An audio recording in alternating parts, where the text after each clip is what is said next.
Terminar un libro es un hecho de paz y una oportunidad para que nuevas historias, otras historias, lleguen a los territorios más afectados por el conflicto armado y la inequidad en Colombia. Todas y todos podemos ayudar a que la paz se siga escribiendo en el Bajo Cauca, en el Catatumbo, en el Pacífico nariñense, en el Chocó y en el Guaviare. Territorios que sufren graves tragedias a causa de la violencia armada. Únete y dona un libro nuevo o en perfecto estado para que el poder transformador de la lectura llegue a los niños y niñas, jóvenes y adultos de las zonas que más lo necesitan.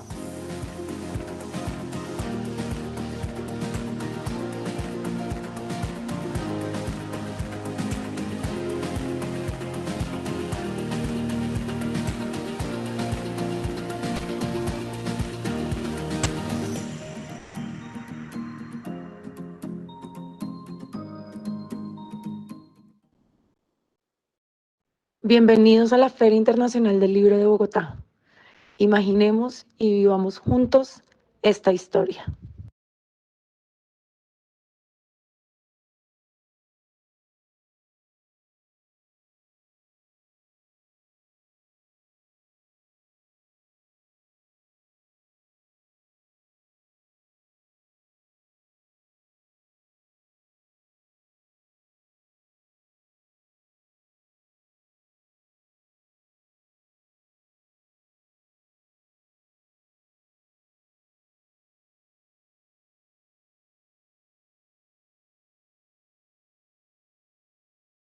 No hay sonido, no hay sonido.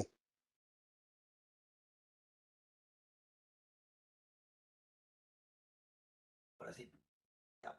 Bienvenidos. Gracias por el aviso. Muchas gracias a quienes están conectados con nosotros en el evento Impactos de la Pandemia en el Orden Mundial y Políticas Públicas para enfrentar la Pospandemia, organizado por Ediciones Universidad Cooperativa de Colombia y el Centro de Pensamiento Global, CP. Para dos de las novedades de la colección Pensamiento Global y los temas que nos convocan, hoy nos acompañan 6 panelistas. Edgar Vieira, de la Universidad Cooperativa de Colombia, él es editor del tomo 3 de la colección Pensamiento Global. Alberto Hurtado, de la Universidad Cooperativa de Colombia, él es editor del tomo 6 de la colección Pensamiento Global. El profesor Pablo Peregrini, de la Universidad Nacional de Quilmes, quien es el autor de uno de los capítulos del tomo 3. El profesor Alberto Navas, quien es investigador en temas de globalización y es autor también del tomo 3 de la colección Pensamiento Global. Tenemos a Diana Alexandra González, de la Universidad Manuela Beltrán. Ella es autora de uno de los capítulos del tomo 6. Y por último tenemos a Israel Santos Flores, de la Universidad Nacional Autónoma de México, quien es autor de uno de los capítulos del tomo 6 de Pensamiento Global. Más preámbulos, le doy la palabra a Edgar Vieira, el editor del tomo 3 de la colección. Muchas gracias, Daniel, y muy buenos días para todos los asistentes a este lanzamiento de los tomos 3 y 6 de la colección Pensamiento Global. La COVID-19 es en realidad la primera epidemia de la globalización que se convierte en pandemia. Y ya tenía impactos que habían agravado el clima social existente en muchos países, sobre todo América Latina, desde vísperas de la pandemia. Ahora, para completar, no será la única. Es de prever que al futuro podremos tener nuevas pandemias en un deterioro general del planeta en todos sus ecosistemas. Sobre todo en un mundo ya globalizado, interdependiente e interconectado, donde la facilidad de transmisión es casi inevitable. El hecho es que se esperan grandes cambios en la pospandemia, y esa es la razón de ser de estos libros.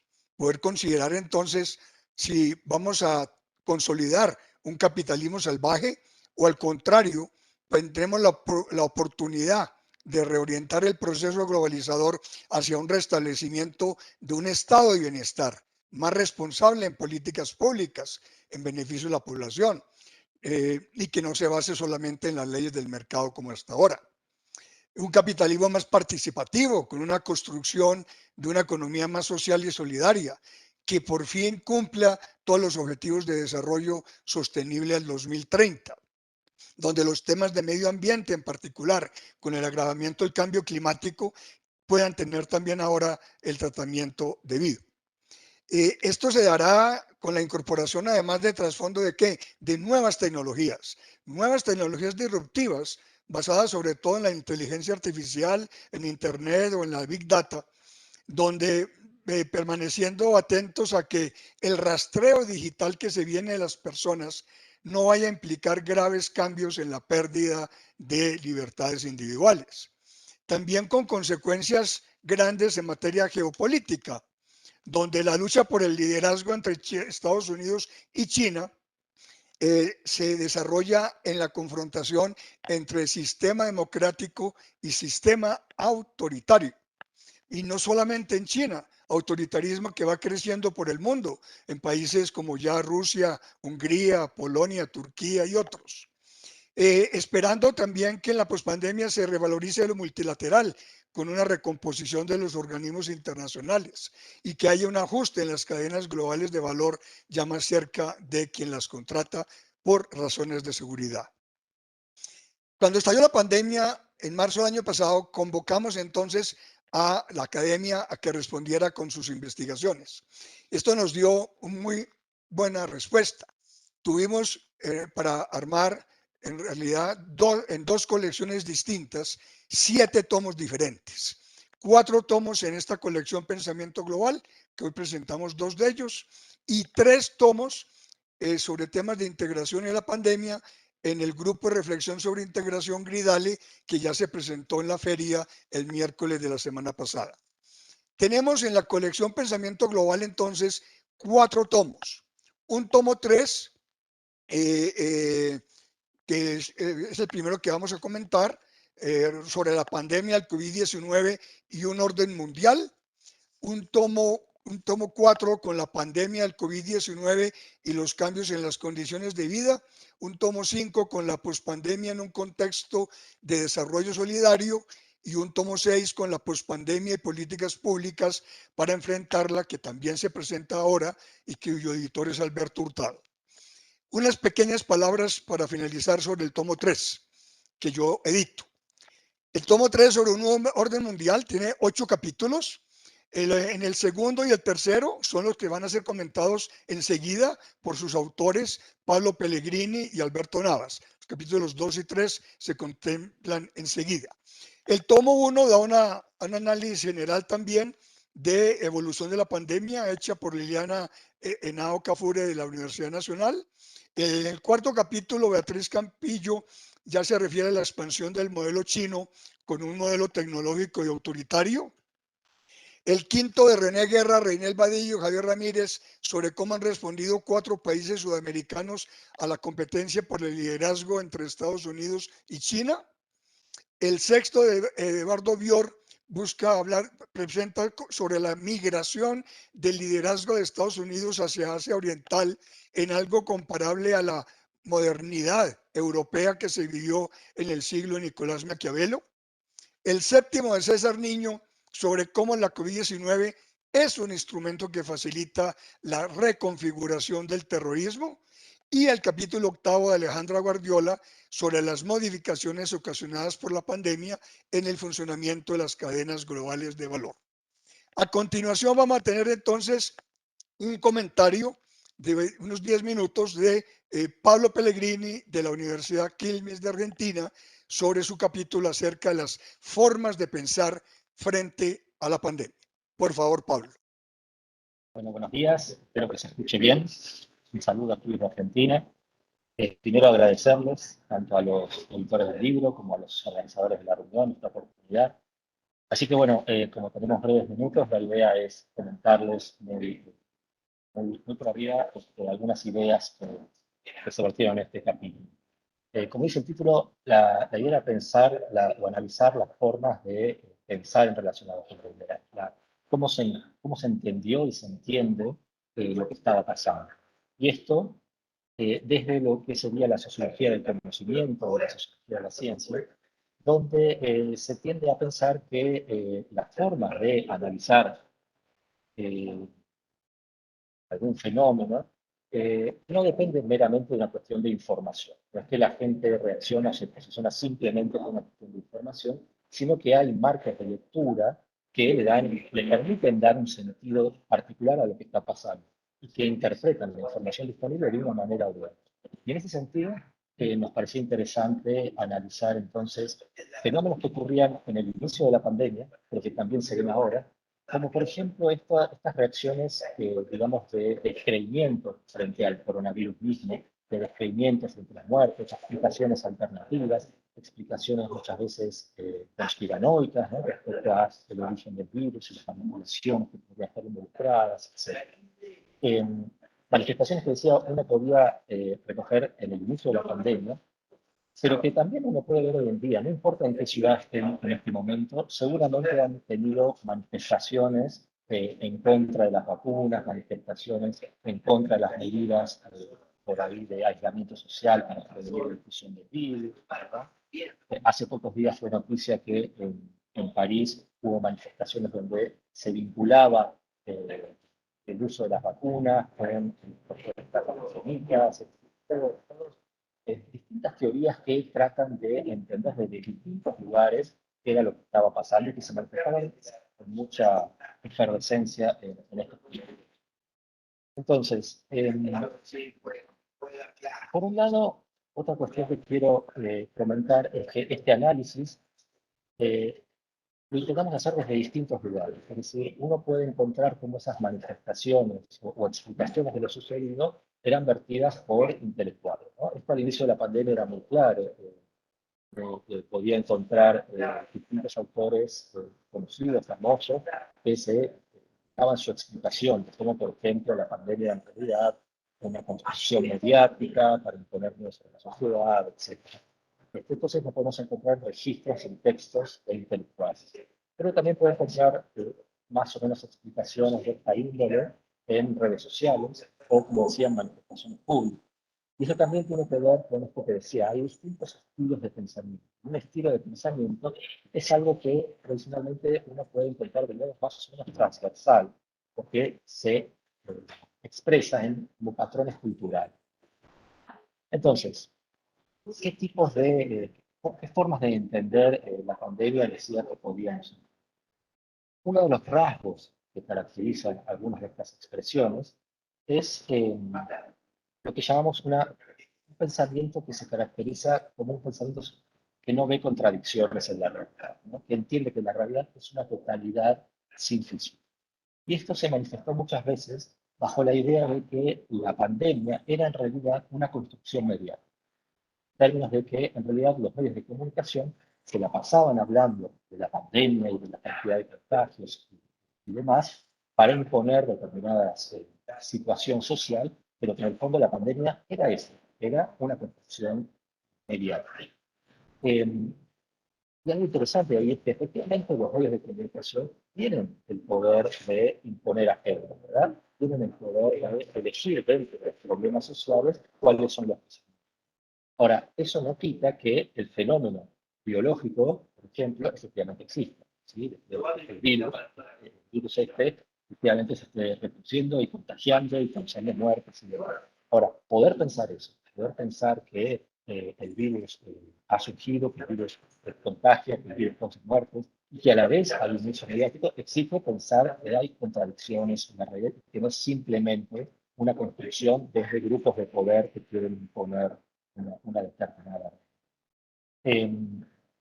Junto con la idea de construcción biológica, por supuesto, destilaron una serie de teorías conspirativas de lo más diversas, ¿no? Aquellas, por ejemplo, de que en realidad Estados Unidos había desarrollado el virus y se lo había implantado a China, algunas versiones más o menos opuestas, que China había desarrollado el virus a propósito, otras versiones muy difundidas dan cuenta de que el virus se originó en un laboratorio chino que lo estaba manipulando y sin querer se lo o que empresas farmacéuticas desarrollaron el virus y lo liberaron para después vender la vacuna.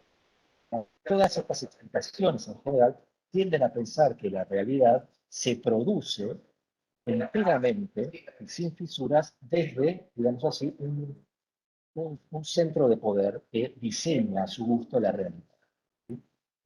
Y digamos, desde esta forma de pensar, decíamos, es difícil poder concebir que que los distintos actores, de los distintos agentes que existen, tienen capacidad de acción, incluso los virus. Otra característica de esta forma de pensamiento es la de concebir que la realidad como una suerte de fotografía, una asociación de fotografía, es decir, una realidad sin fluidez. Esto fue muy común cuando se tendía a decir, hay presidentes y presidentes que, por ejemplo, han afirmado que, bueno, no es tan grave, el coronavirus es apenas una gripecita, ¿no? Y la fundamentación que daba era de, bueno, en definitiva, ¿cuántas muertes tenemos? Dicho esto, obviamente, por ahí en febrero, marzo, abril del año pasado. ¿Qué cantidad de muertes? Bueno, en relación a lo que produce una gripe en un año, esto es muy poco, ¿no? Ahora, este tipo de pensamientos se han propagado, como decía, no solamente desde grandes figuras de poder, sino también en redes sociales, que también comparaban por ahí la cantidad de muertos que había hasta ese momento por el COVID, con por ahí otras tragedias como la tuberculosis, etc.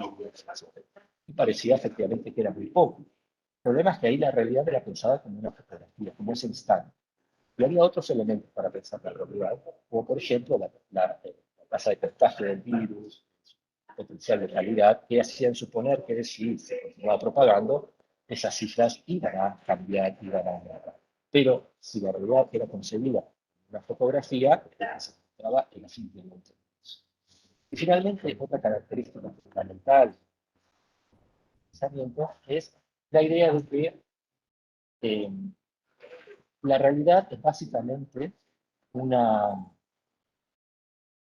artesanalidad donde no está compuesta por distintas cosas. Y se tendría a pensar muchas veces que esto de la pandemia era una excusa de los gobiernos para imponer un mayor control sobre la población, sobre el individuo. Ya tenemos a distintos intelectuales, como Agamben, que han comenzado a principios del año pasado a exponer estas teorías, ¿sí?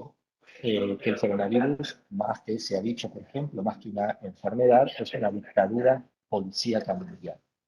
¿Sí? Y es interesante porque acá se borra, casi desaparece la idea de una enfermedad un virus, y aparece casi como más total la explicación de que es una imposición de los gobiernos para someter a la población a través de y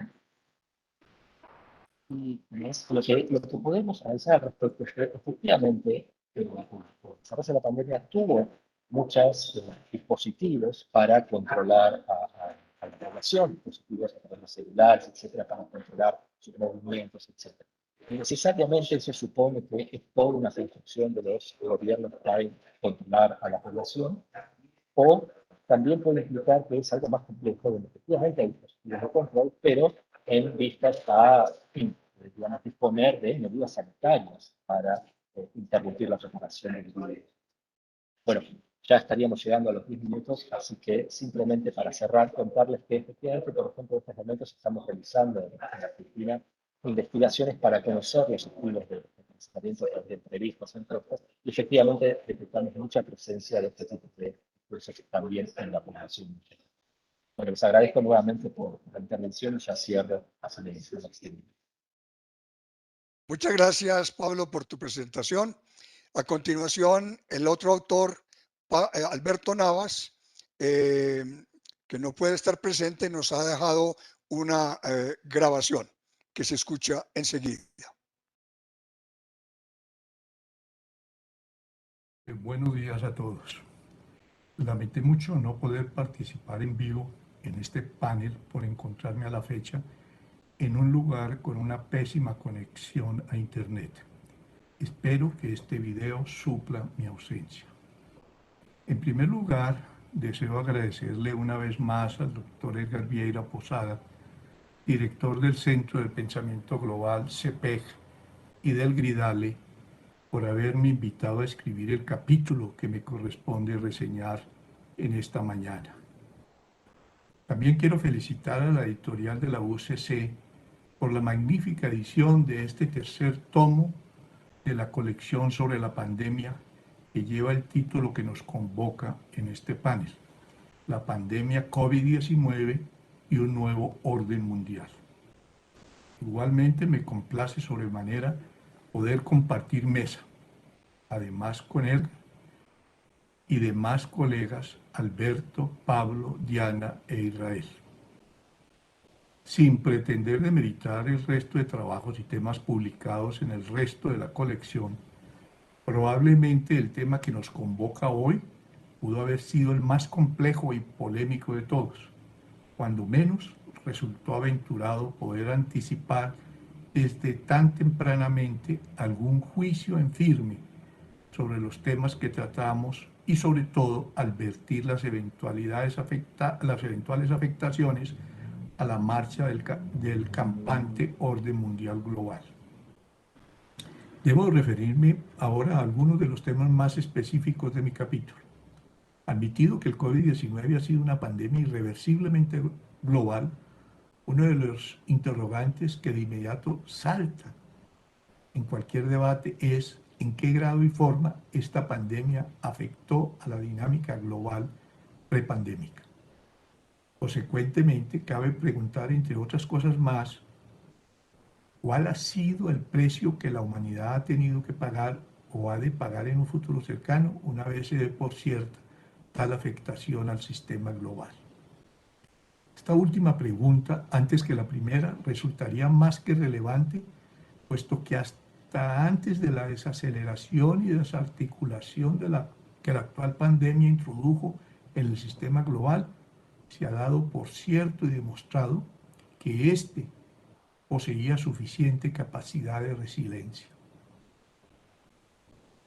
Pero lo más importante, se había profetizado que el sistema global tenía la capacidad de continuar su marcha prepotente, haciendo que otros, no sus beneficiarios natos, pagasen los costos de sus atrofias y desvaríos.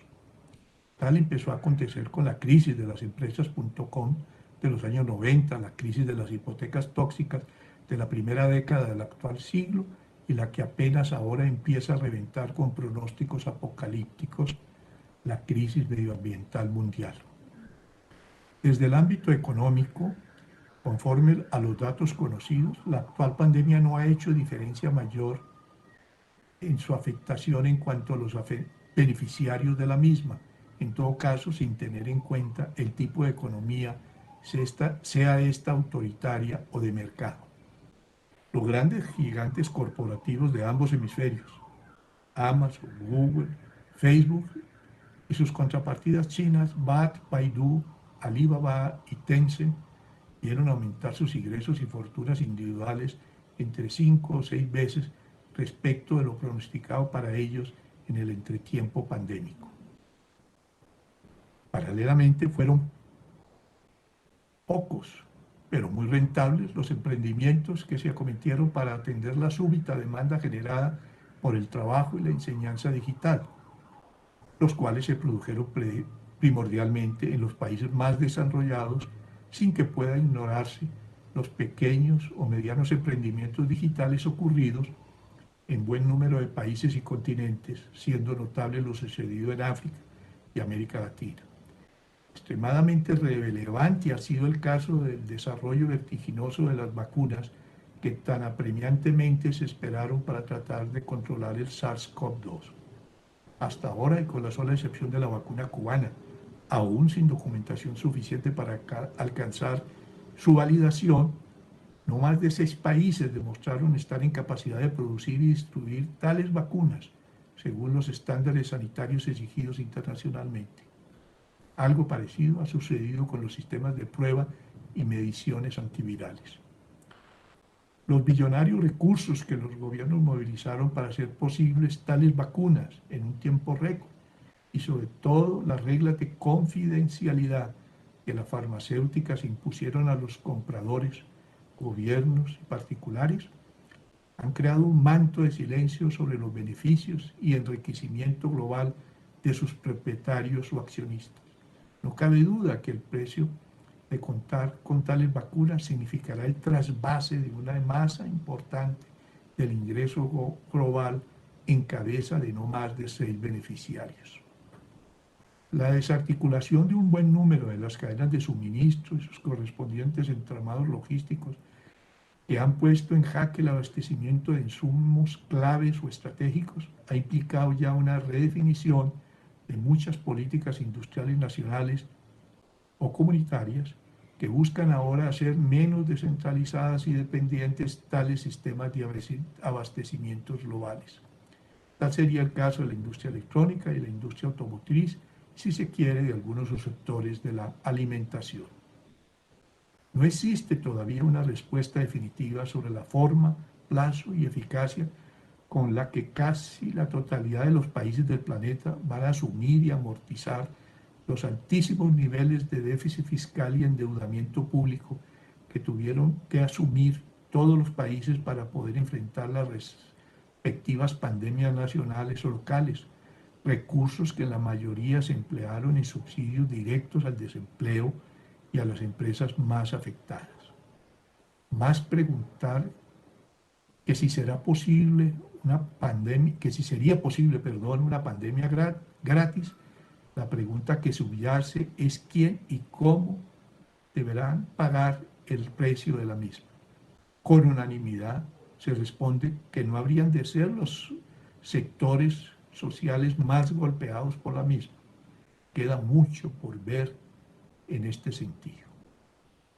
Aunque no se ha dicho explícitamente que se haya agotado la capacidad de las principales fuentes de financiamiento, tanto internacionales como nacionales, Fondo Monetario Internacional, Banco Mundial y bancos centrales, para atender la demanda de recursos extras por parte de los gobiernos, se duda muy poco que tal maná financiero podría continuar siendo un pozo sin fondo sin que se llegue a comprometer la estabilidad financiera, fiscal y monetaria de los países, finalmente del sistema global. Pero los gobiernos y organismos internacionales bien saben que de no contar los gobiernos con tales recursos, será ciertamente lenta e incierta la recuperación económica global, al menos a los niveles de actividad y de dinámica económica prepandémicos. Y sin duda será más incierta la reactivación plena de los procesos de crecimiento y empleo que en muchos países venían siendo muy alentadores, como sucedía en varios países latinoamericanos. Y de no encontrarse la recuperación, y de no acontecer la recuperación y reactivación económica tan pregonada, será difícil previsible cuándo se podría paliar los inquietantes niveles de déficit social que se acumularon por causa del COVID-19. En especial, cómo se podrían superar los volúmenes de desigualdad e inequidad social que se produjeron como consecuencia de los largos y recurrentes cierres de sectores económicos claves del empleo y de la lucha contra la pobreza crónica, fenómeno que no fue exclusivo de los países pobres y menos desarrollados. Pobreza, incluso hambre extrema, que hoy en día copan espacios globales significativos. Y con ello, difícil será prever que se consolidarán procesos de protesta, que no se consolidarán procesos de protesta social anárquica y desesperada, y desde luego niveles impensados de delincuencia urbana, todos ellos guiados por liderazgos efímeros, básicamente manipulados digitalmente, como los que ya padecen buen número de países. Voy a tomarme un par de minutos más para resumir la inquietud inicial de mi capítulo. ¿Podrán los países occidentales evadir la tentación política autoritaria que China exportó junto con el SARS-CoV-2? Aludo al uso discrecional por los gobiernos de turno, no solo de derecha, de medidas legislativas y administrativas de excepción, imponiendo compulsivamente recortes a las libertades y de derechos fundamentales, como la libertad de movilización, asociación, los que tienen que ver con la opción de salud, como la vacunación, la higiene personal e incluso la vestimenta individual, mascarillas, por ejemplo. Medidas que tan efectivamente resultaron al modelo autoritario, como lo llamé en mi trabajo.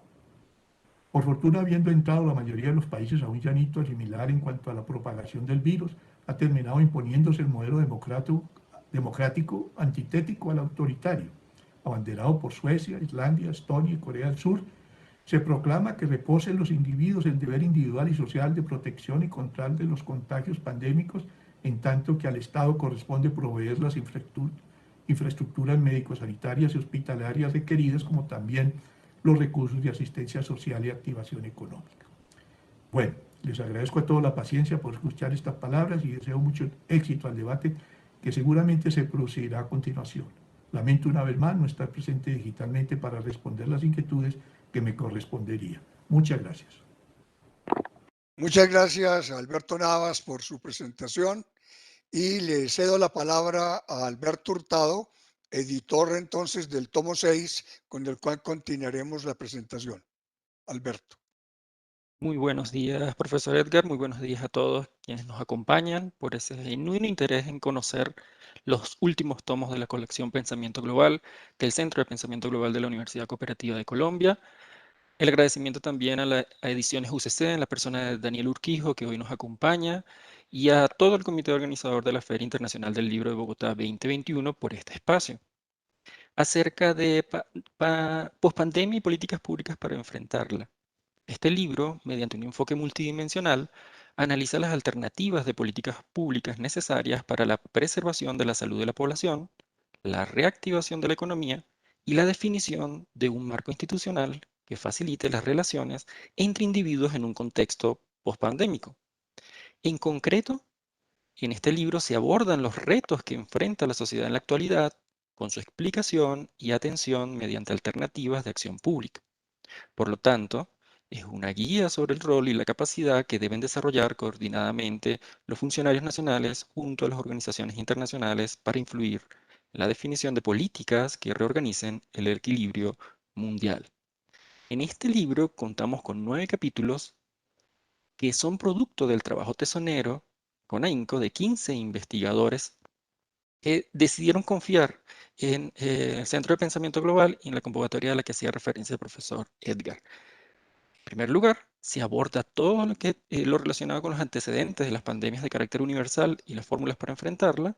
Un segundo capítulo se explica muy bien, a cargo del doctor Octavio Miguel González Segovia, se explica muy bien el rol de las organizaciones internacionales ante los retos y amenazas de bioseguridad que hoy enfrenta el mundo. En un tercer capítulo, la doctora Luz Rocío Corredor González explica el papel de la coordinación internacional y la gobernanza desde la agenda, los objetivos de la Agenda 2030 y los bienes públicos globales. Por su parte, el doctor Julián Darío Bonilla Montenegro explica el fortalecimiento de los modelos de gobernanza global como consecuencia de las medidas de control de la pandemia en el contexto local. La doctora Lilibet Pedraza Albrecht y su equipo de investigadores en la Universidad Cooperativa de Colombia, sede de Santa Marta, nos presenta un interesante capítulo acerca de las tendencias investigativas de la producción científica sobre la relación entre pandemia y sostenibilidad. Adelante, Daniel, por favor.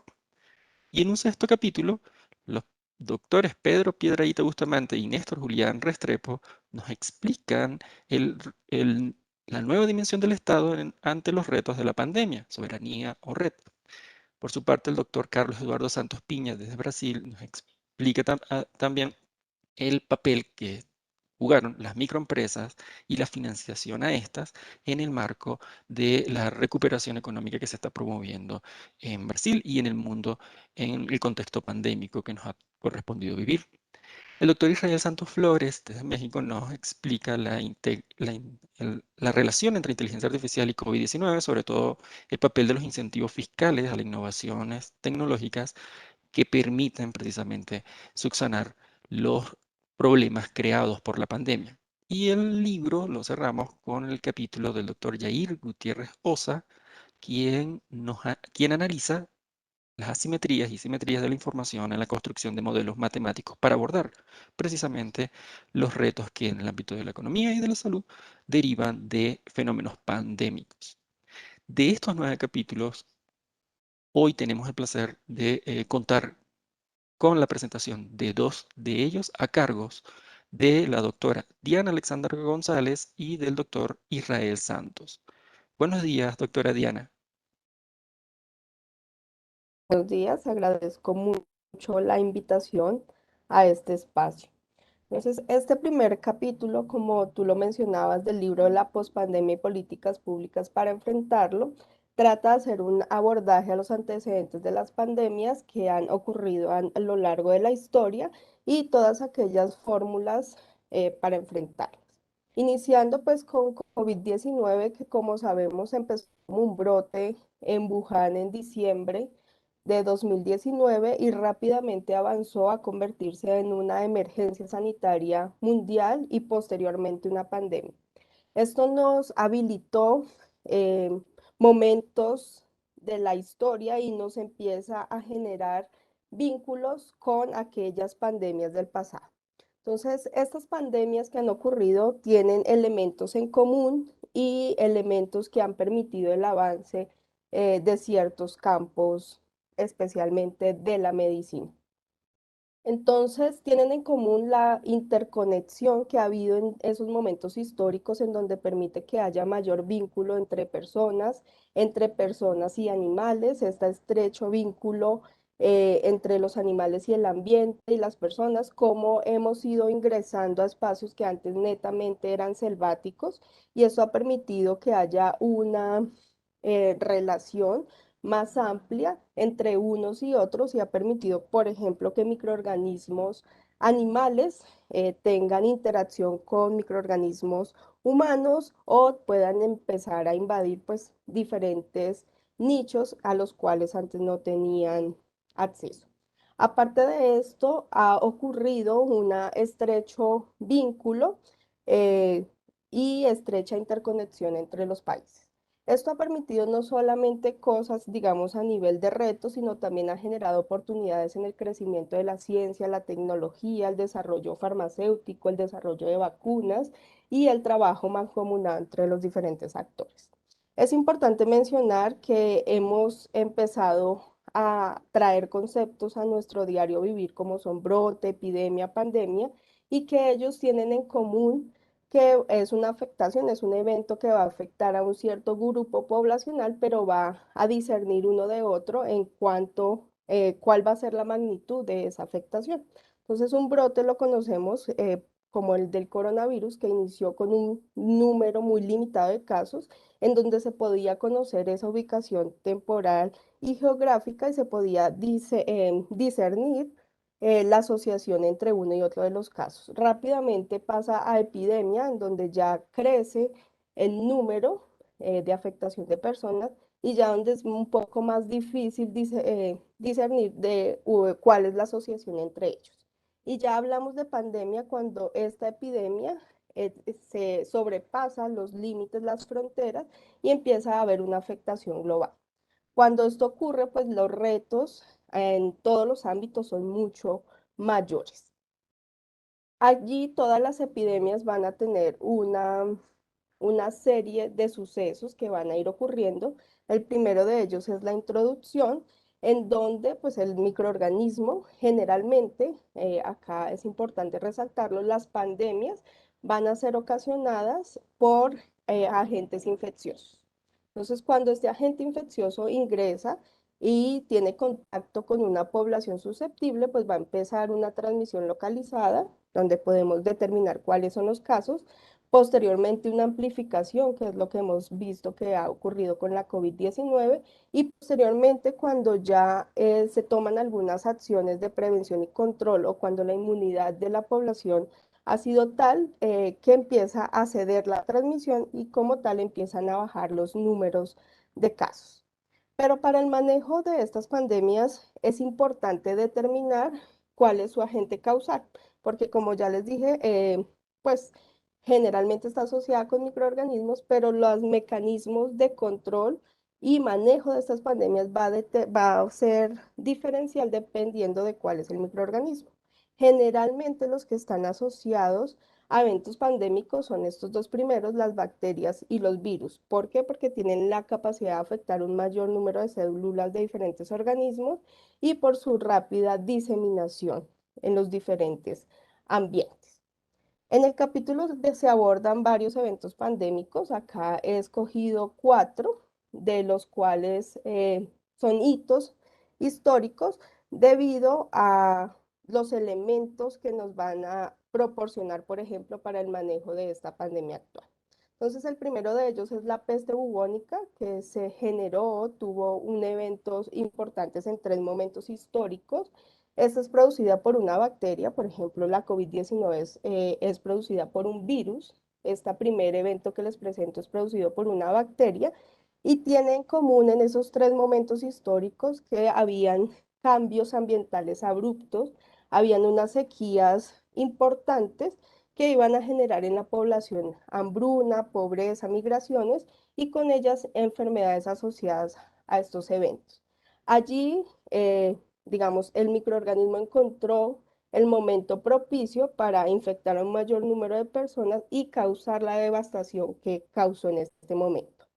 ¿Qué le debemos a este evento pandémico? ¿Cuáles fueron las medidas que utilizaron para afrontarlo? Fue la cuarentena y la vigilancia epidemiológica. Además, se empieza a hablar allí de la higiene ambiental, como son el lavado del cuerpo, el lavado de las manos, el saneamiento ambiental básico y la correcta eliminación de excretas. Posteriormente, y ya saltando a 1981, otro evento disruptivo fue el VIH, que también es ocasionado por un virus, el virus de la inmunodeficiencia humana, que trae consigo o se empieza a manifestar posterior a la Segunda Guerra Mundial, donde se hace altamente diseminada la donación de sangre, pues debido a las lesiones que allí se producían y donde hay un cambio significativo de las prácticas sexuales de las personas. Esto genera que al inicio de la pandemia, cuando se generan los primeros casos, se determina que la población más afectada son los hombres que tienen sexo con hombres y empieza a generarse una discriminación de este grupo poblacional. Entonces, en el marco de esta pandemia se genera bastantes movimientos para la defensa de los derechos sexuales y reproductivos.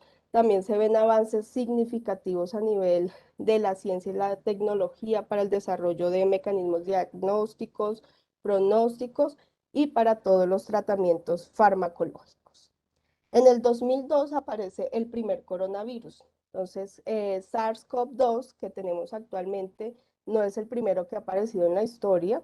Ya tuvimos uno en el 2002 y básicamente acá vuelve y nos recuerda el estrecho vínculo que hay entre las aves, los cerdos y las personas y cómo estos vínculos van a generar cambios y asociaciones entre los diversos microorganismos. En el marco de esta pandemia se empieza a hablar o se descubre muy rápidamente el agente causal. Esto hace que la microbiología pues tenga un avance significativo. Las pruebas diagnósticas aumentan y las medidas de control son el aislamiento social, que lo vivimos actualmente, la cuarentena, el lavado de manos como mecanismo de limitación de esa cadena de transmisión y el uso de la mascarilla. También hubo cancelación masiva de viajes, cierre de negocios y pánico diseminado. Importante que acá en este momento histórico se empiezan a dar cuenta que realmente no existen los mecanismos internacionales para afrontar las pandemias. Es así como empieza a diseñarse el Reglamento Sanitario Internacional que va a ser aplicado en la siguiente pandemia de importancia, que es la influenza AH1N1 en el 2009.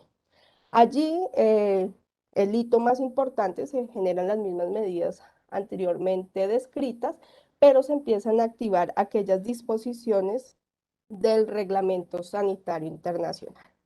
Para finalizar, ¿qué nos dicen estas medidas sanitarias? Que es importante caracterizar esos eventos pandémicos, poder determinar cuál es su mecanismo de transmisión, cuál es el agente causal involucrado para poder tomar unas acciones determinadas. Es importante también tener la rectoría a cargo en este momento de la Organización Mundial de la Salud o en este informe del Reglamento Sanitario Internacional como ente encargado de manejar la comunicación y dar las directrices a los diferentes países. La vigilancia epidemiológica como mecanismo de estar preparados para cualquier evento pandémico que a futuro va a seguir sucediendo.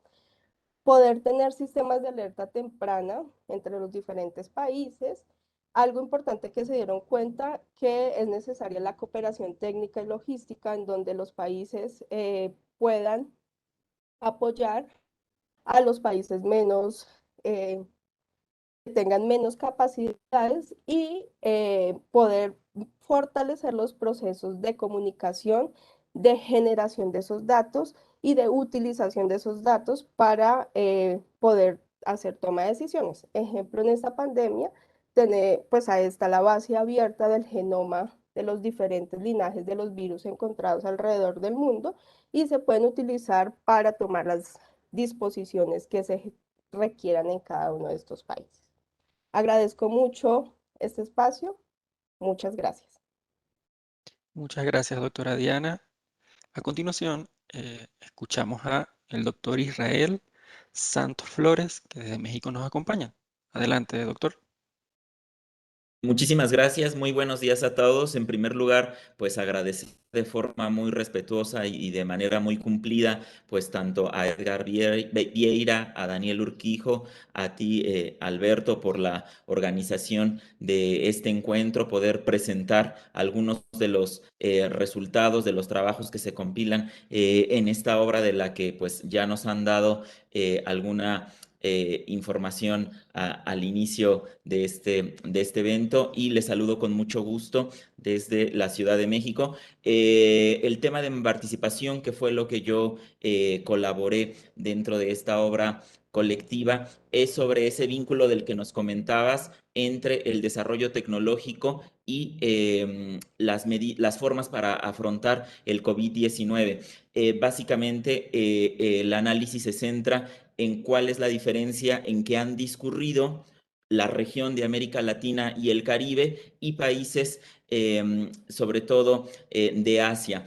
En cuanto a la inversión del desarrollo, se dice mucho que para lograr el progreso económico es necesario invertir en el desarrollo tecnológico y esto es lo que parece que se echa en falta en nuestros países. Yo hice una revisión de todos los implementos robóticos y asistidos de inteligencia artificial que se pueden documentar incluso desde el Internet y que han desarrollado en países pues como Taiwán, Corea del Sur, Singapur, Japón, China, etcétera, etcétera. Países que además parecen más robotizados, sociedades que han tenido una convivencia y un mayor desarrollo tecnológico con máquinas inteligentes. Y claro, en una situación como la que hemos vivido del coronavirus, en donde era necesario tomar medidas de confinamiento, de distanciamiento social, medidas de bioseguridad, etcétera, pues el desarrollo, por ejemplo,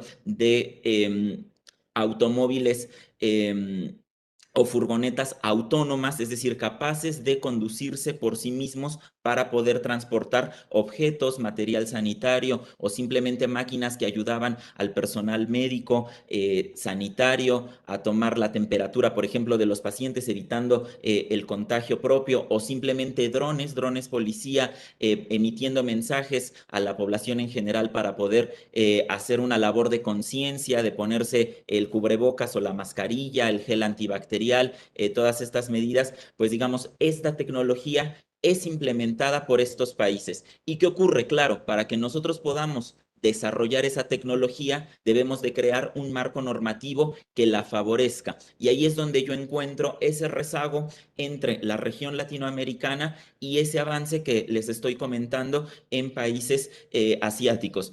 Y esta diferencia se observa también en las medidas fiscales. Básicamente, los países de la región tenemos que adoptar la tecnología, es decir, importarla, comprarla. Esa es la inversión que nosotros hacemos, un gasto, pero los estados no se han preocupado en establecer esos esquemas a través de beneficios, estímulos e incentivos fiscales para aprovechar que esos ingenieros, desarrolladores, esos jóvenes que tienen el conocimiento, pues podamos incentivarlos para que ellos puedan desarrollar este tipo de proyectos. Y esto es curioso porque si bien desde el punto de vista estrictamente fiscal, se permiten ciertas deducciones, por ejemplo, deducciones o créditos fiscales para inversión de equipo en materia de inversión y desarrollo tecnológico. Estos incentivos fiscales, o lo que he podido documentar, es que únicamente se utilizan por ciertos sectores de la economía, básicamente el sector automotriz y de telecomunicaciones. Sin embargo, el desarrollo en tecnología de punta, tecnología de frontera como la que estamos hablando, como inteligencia artificial, data analytics, robótica, aeroespacial, etcétera, etcétera, no tenemos absolutamente nada. Y entonces, claro, sería bueno pensar, reflexionar nosotros como región, qué tanto nos convendría apostar por esa innovación tecnológica. Precisamente en Taiwán, en Singapur, en Corea del Sur, establecen proyectos no únicamente del incentivo fiscal, es decir, de poder acreditar o deducir el gasto que hacen estas empresas en desarrollo tecnológico, sino incluso focalizarlos. Es decir, la primera empresa que desarrolle, por ejemplo, hiperplástico o tecnología 6G, que ni siquiera existe en la región, le dan una posibilidad de poder deducirse más del impuesto de ese gasto que hizo. O al contrario, probablemente nosotros no tengamos a los mejores ingenieros, nosotros tengamos que traer algún cerebro de fuera, de otro país.